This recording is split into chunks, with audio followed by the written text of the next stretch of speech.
Ya, ini adalah hari terakhir bulan Juni dan betul-betul tanggal 30 Juni adalah hari terakhir bulan, termasuk juga bertepatan dengan akhir kuartal. Sehingga kemungkinan ada beberapa hal yang mungkin akan menjadi catatan khusus, terutama kaitannya dengan penguatan dolar, walaupun ya kita kategorikan itu hanya berjalan singkat. Tapi yang jelas minggu ini akan sangat padat dan mungkin akan ada beberapa hal yang perlu diperhatikan, termasuk perkembangan terbaru terkait dengan tarif, kemudian RUU pajak dan penghasilan Amerika, dan juga terkait dengan pidato Powell ke depan. Ini dia ulasannya. So, faktor penggerak market dari hari Jumat kemarin sudah mulai tercetus terkait dengan tarif, dan itu diawali dengan pernyataan Donald Trump yang mengingatkan kembali kepada semua mitra dagang terkait dengan deadline tarif, yaitu tanggal 9 Juli mendatang.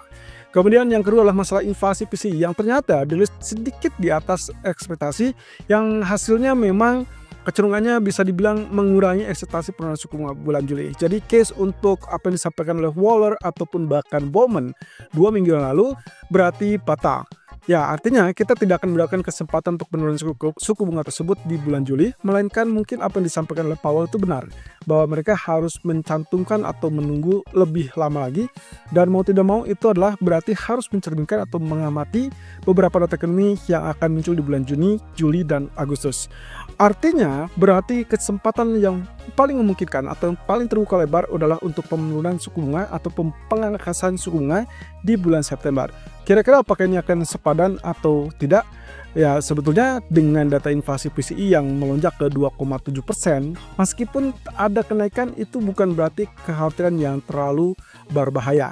Karena ingat, di dalam dot plot ataupun di dalam proyeksi ekonomi di FOMC meeting 2 minggu yang lalu, kita sempat mendapatkan gambaran bahwa Federal Reserve memperkirakan akan ada lonjakan sampai 3,0% di akhir tahun 2025. Nah, jadi pada dasarnya yang mungkin bisa dijadikan catatan 1 atau 2 bulan ke depan adalah kalau misalkan data ini tidak terbukti menakutkan, maka Powell bisa saja mengumumkan dalam Jackson Hole Symposium tahun ini untuk masalah pemangkasan suku bunga di bulan September. Nah, berarti lagi-lagi teman-teman, saya ingatkan kembali, kita masih punya waktu sekitar 2 bulan ke depan sampai at least 21 sampai 23 Agustus Jackson Hole Symposium yang mungkin akan diumumkan. Dan itu berarti pula saya juga sekaligus mengajak Anda, kalau misalkan ternyata nantinya akan ada data ekonomi, maka tolong perhatikan data-data dari sejak bulan Juni, Juli, sampai Agustus. Kenapa? Karena kemungkinan kita tidak akan mendapatkan cut rate setelah kemarin Juni tidak ada, Juli pun diperkirakan tidak ada, maka yang paling pantas yang akan kita nantikan adalah petunjuk dari Powell di Jackson Hole Symposium. Nah, kaitannya dengan ini mungkin nanti kita akan bahas lagi di live streaming.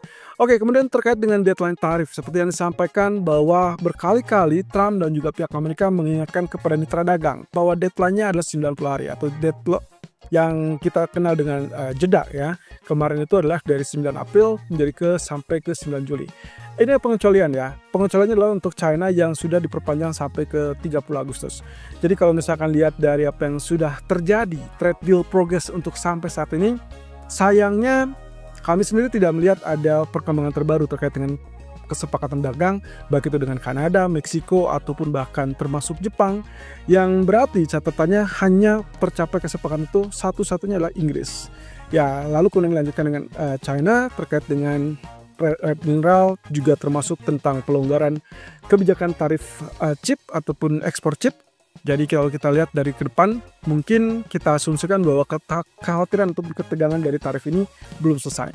Nah, terkait dengan trade deal progress-nya untuk Kanada sendiri, ada permasalahan di sini. Ternyata Kanada sudah mulai memberlakukan, atau lebih tepatnya akan memberlakukan ya per hari Senin ini, yaitu terkait dengan pajak digital layanan. Kemudian yang kita lihat dari reaksi atau respon Trump, ternyata dia tersinggung dan akhirnya memutuskan untuk membatalkan atau bisa dibilang tidak bertemu sama sekali dengan Kanada karena masalah sudah diberlakukannya tarif tersebut atau ya pajak layanan digital. Kalau begitu kita mungkin akan melihat ini mengarah kepada kemungkinan yang terburuk ya, yaitu kaitannya dengan minyak Kanada. Kalau misalkan ternyata ini menjadikan minyak Kanada tersebut mengalami lonjakan tinggi, maka hampir bisa dipastikan mungkin kita secara tidak langsung juga melihat harga minyak akan sedikit mengalami kenaikan. Atau lebih tepatnya mungkin bukan kenaikan yang signifikan, melainkan adalah penurunan yang tertahan. Lagi-lagi kita akan lihat upaya dari Donald Trump untuk meredam hal tersebut. Kemudian yang kedua terkait dengan Jepang. Untuk masalah Jepang sendiri, Trump menginginkan Jepang untuk membeli minyak dari Amerika, dan juga termasuk ini adalah kategorinya mungkin lebih kepada syarat mutlak yang diperlukan untuk dianggap perdagangan yang adil. Jadi Trump menilai bahwa Jepang ini hanya mengimpor barang-barang terutama terkait dengan otomotif yang ada atau produksi dari Amerika itu masuk ke Jepang hanya relatif lebih sedikit dibandingkan Amerika yang mengimpor mobil-mobil dari Jepang. Nah, tentunya ini yang dinilai sebagai ketidakadilan sehingga Trump menekankan kepada Jepang untuk membeli produk minyak mereka. Nah, satu sisi kita tahu bahwa Jepang sampai saat ini sedang melobi dan berupaya untuk menghindari tarif resiprokal, setidaknya ada pemangkasan di situ, bukan 24%, melainkan mungkin sekitar 10%. Itu yang mereka inginkan atau mereka targetkan. Kemudian juga terkait dengan exemption atau tarif pengecualian. Ya, kita akan lihat perjuangan mereka karena minggu ini perwakilan dagang dari Jepang akan bertemu dengan Amerika. Nah, satu sisi deadline tarif yang tadi kita sebutkan terkait dengan 9 Juli mendatang, kita perlu juga pantau karena menurut agenda yang akan terlihat nanti mungkin ini adalah kaitannya dengan apakah diundurkan kembali dengan alasan mungkin beberapa yang masih tetap dalam proses atau mungkin akan segera berlaku. Makanya itu yang membuat kenapa Powell agak ragu untuk menurunkan suku bunga di bulan Juli. Pernyataan-pernyataan Trump di akhir pekan ada beberapa hal yang terkait dengan tarif dan juga ada beberapa hal atau bahkan satu hal yang cukup penting dan tak kalah menarik, ya, itu kaitannya dengan Powell, posisi Powell. Lagi-lagi menurut Trump, kalau misalkan Powell menurunkan suku bunga, berarti itu akan bagus untuk ekonomi, di mana bisa mengimbangi dengan proyek ataupun program tarif yang sedang dicanangkan oleh pemerintah Trump. Ya, kita tahu bahwasannya posisi ini akan mengancam posisi ataupun jabatan Powell ke depan, dan saya rasa Juli tidak mungkin, berarti mau tidak mau waktu yang paling layak untuk Trump mempunish ataupun menghukum Powell itulah di bulan September, karena pembuktiannya di sana. Kalau sampai ternyata September tidak terjadi pemangkasan suku bunga, maka bisa terbayang posisi Powell mungkin akan segera dipecat. Ya, ini adalah rumor terkait dengan seminggu yang lalu bahwa Trump sudah mempersiapkan beberapa kandidat, ya, termasuk gubernur Fed yang saat ini menjabat yaitu Christopher Waller. Kalau begitu berarti pernyataan-pernyataan terkait dengan suku bunga itu akan sangat sensitif ke depan. Berarti termasuk pidato Powell yang akan muncul di minggu ini, walaupun kita tidak tahu dalam agenda apa, tapi untuk sementara waktu intinya adalah segala pernyataan dari Powell terkait dengan suku bunga itu akan sangat sensitif kepada respon ataupun reaksi market. Nah, kembali lagi dengan target yang diinginkan oleh Trump minggu ini atau sepanjang minggu ini, menurut Trump dia akan mengirimkan surat pemberitahuan kepada negara-negara mitra dagang terkait dengan bayaran ataupun apa-apa saja yang harus dibayar oleh mereka. Ini kaitannya dengan trade deal kembali ataupun ya perang tarif. Lalu kemudian juga mengklaim bahwa Iran akan ingin bertemu. Kita tidak tahu apakah ini terkait dengan pembicaraan nuklir atau masalah sanksi yang ternyata dicabut atau dihentikan. Atau lebih tepatnya mungkin tidak terjadi pengurangan sanksi terhadap Iran. Nah, kemudian juga terkait dengan RUU pajak yang kemungkinan akan dilakukan atau diharapkan muncul atau selesai sebelum 4 Juli. Kenapa 4 Juli? 4 Juli adalah hari libur nasional Amerika di mana mereka akan merayakan Independence Day atau hari kemerdekaannya, sehingga saya perlu ingatkan kembali di sini posisi market libur berarti mau tidak mau non-farm payroll itu akan maju sehari lebih cepat. Nah, kembali lagi dengan RUU tersebut, kalau memang ternyata tidak bisa pun, menurut Trump itu bukan berarti deadline yang sangat signifikan atau akan mempengaruhi semuanya. Tapi dia hanya berharap bisa diselesaikan per atau sebelum 4 Juli. Nah, kabar terbaru saya dapatkan dari salah satu website mengatakan bahwa kemungkinan Senat ataupun Parlemen itu akan melakukan voting malam nanti. Jadi tolong perhatikan kemungkinan itu akan muncul di sekitar jam 8 atau jam 9 malam. Kalau memang disetujui, ya berarti langkah yang bagus untuk ekonomi Amerika. Dan saya rasa dolar akan mengalami penguatan. Kemudian kita mungkin akan lihat sedikit kenaikan atau beberapa kenaikan dari rally lanjutan indeks saham. Tapi dengan catatan mungkin emas agak sedikit tertekan. Tapi selain itu, kita akan lihat lagi dari masalah apakah itu akan mengganggu kepada ekspektasi penurunan suku bunga dari Fed apa tidak. Kalau tidak, ya otomatis emas masih punya harapan untuk kembali bangkit in case ternyata posisinya justru tidak mengganggu pada inflasi. Oke, ini dia terkait dengan perang. Kelihatannya kita harus segera waspada kembali karena posisinya agak sedikit runyam setelah Ali Khamenei mengklaim kewenangan atas Israel dan juga Amerika. Dan hal ini akhirnya membuat Trump tersinggung dan akhirnya membatalkan keringanan sanksi untuk Iran. Jadi kalau kita lihat dari progress by progress, setiap harinya kita mungkin akan lihat dari masalah adu verbal ya, serangan verbal yang kemungkinan itu juga akan mengarah kepada konflik geopolitik yang masih bisa akan terjadi. Hanya saja catatannya begini, selama itu tidak memunculkan konflik bersenjata atau katakanlah serangan seperti yang kemarin atau minggu lalu sempat terjadi, maka kita bisa pastikan ini adalah dampak yang bisa dibilang hanya relatif kecil. Artinya tidak mengganggu signifikan terhadap sentimen market, termasuk juga pergolakan ataupun pergerakan di safe haven ataupun bahkan kepada minyak ya. Jadi kecuali kalau misalkan terjadi gencatan ataupun ya kita sebut saja senjata atau perang senjata seperti yang sebelumnya. Kalau tidak terjadi berarti tidak ada dampak yang luas. Nah, kaitannya dengan kenapa Iran memutuskan untuk mengklaim kemenangan, ya menurut Khamenei itulah dia melihat bahwa upaya dari Israel ataupun Amerika itu gagal untuk menghukum ataupun menewaskan pemimpinnya, lalu kemudian yang kedua juga tidak berhasil untuk menutup program nuklir mereka. Dan bahkan menurut kabar ceritanya Iran ini masih bisa melanjutkan program nuklir mereka. Ya, apalagi kalau misalkan dengan sanksi yang tetap diberlakukan alias tidak sama sekali mengalami keringanan, maka saya rasa Iran pun akan tetap melanjutkan posisi program nuklir tersebut. Nah, artinya di sini akan ada upaya lain dari Trump ataupun bahkan negara-negara lain untuk menekan Iran. Kita tidak tahu upayanya seperti apa, tapi yang paling utama saat ini kelihatannya masih jalur diplomasi. So, perhatikan dan tunggu perkembangan lebih lanjut. Kalaupun tidak ada gencatan yang dilanggar, maka kemungkinan kita masih lihat aman. Tapi kalau misalkan gencatan senjata dilanggar oleh salah satu pihak, baik itu Israel ataupun bahkan Iran, maka hampir bisa dipastikan kita akan lihat ketegangan geopolitik kembali. Oke, kemudian yang berikutnya adalah terkait dengan apa sih agenda minggu ini. Minggu ini akan ada banyak data dan seperti tadi saya sempat ungkap, hari Jumat adalah Independence Day Amerika sehingga market Amerikanya akan libur, sehingga market akan dipadatkan menjadi sampai ke hari Kamis.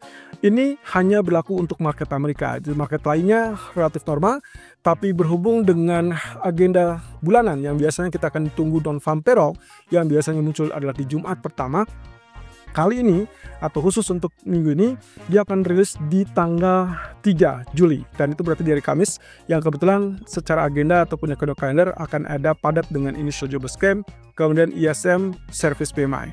Nah, mundur ke belakang, hari ini data GDP Inggris juga akan rilis, kemudian ada CPI dari zona Eropa, kemudian juga Powell Speaks, dan tentunya terkait dengan tarif. Kita masih harus pantau sampai akhir pekan ke depan.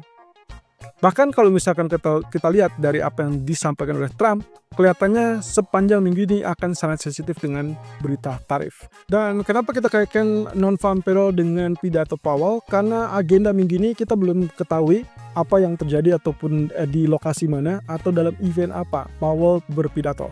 Tapi kalau kita korelasikan merunut kepada pidato atau dua pidato terakhirnya minggu lalu, maka kita hampir bisa pastikan dengan apa yang disampaikan oleh Powell kemarin. Kalau ini terkait dengan pengulangan juga kaitannya dengan data ekonomi yang disyaratkan untuk penurunan suku bunga, maka tolong perhatikan. Kemungkinan Powell akan menyinggung terkait dengan penekanan lebih lanjut untuk masalah data ekonomi, menantikan data, dan salah satunya adalah yang akan dirilis minggu ini yaitu non-farm payroll. Nah, terkait dengan pasar tenaga kerja, intinya adalah dari semua pembicaraan Powell terkait dengan mana yang lebih dulu turun. Apakah penurunan lebih cepat terjadi pada pasar tenaga kerja atau lebih cepat kepada inflasi? Baik keduanya, itulah mandat ganda dari Bank Sentral, sehingga kemungkinan harus dipastikan. Kalau ternyata non-farm payroll minggu ini datanya semakin lemah atau bahkan jauh lebih cepat lemahnya, artinya mungkin spesifiknya kita anggap saja turun di bawah 100.000, maka itu semakin membuka peluang untuk penurunan suku bunga. Walaupun dengan catatan Powell tidak mengindikasikan itu akan terjadi di bulan Juli, melainkan paling cepatlah September. Nah, jadi pada dasarnya ini hanya akan membuat ekspektasi penurunan suku bunga bulan September jauh lebih besar kemungkinannya dibandingkan bulan-bulan lainnya.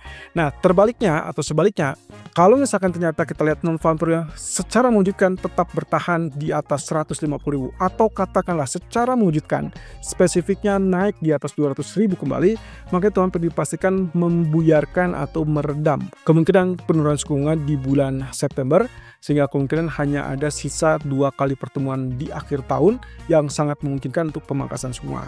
Artinya lagi, kalau semakin kuat dengan data non-farm payroll tersebut di atas 200.000, mungkin yang tadinya ekspektasi market mengharapkan ada peluang untuk 3 kali penurunan suku bunga di akhir tahun ini, ternyata hanya terkikis menjadi sekitar 2 kali penurunan suku bunga. Dan itu berarti sebetulnya sama dengan dot plot yang disampaikan di FOMC minggu lalu.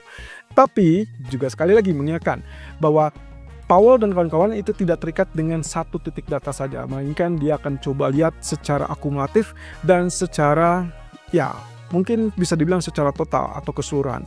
Kemudian yang juga harus diingat adalah pernyataan dari Powell terakhir terkait dengan inflasi dan non-farm payroll yang akan dirilis atau yang dirilis sepanjang bulan Juni, Juli, dan Agustus. Itu akan menjadikan catatan tambahan termasuk pertimbangan di pertemuan berikutnya. Ya, saya rasa saya masih tetap yakin, masih tetap confirm bahwa Jackson Hole Symposium adalah season ataupun musiman yang mungkin sangat bisa dibilang dinantikan oleh para pelaku pasar. Ini kaitannya mirip dengan kejadian di tahun 2024. Kalau itu berulang, berarti adalah kesempatan yang cukup bagus untuk kita manfaatkan. Oke, berarti untuk ekonomi kalender hari ini, saya hanya melihat ada satu data saja tersisa di malam hari, itu adalah Chicago PMI. Walaupun kalau kita lihat seringnya ini mungkin diabaikan, tapi ya ini data tingkat tinggi juga.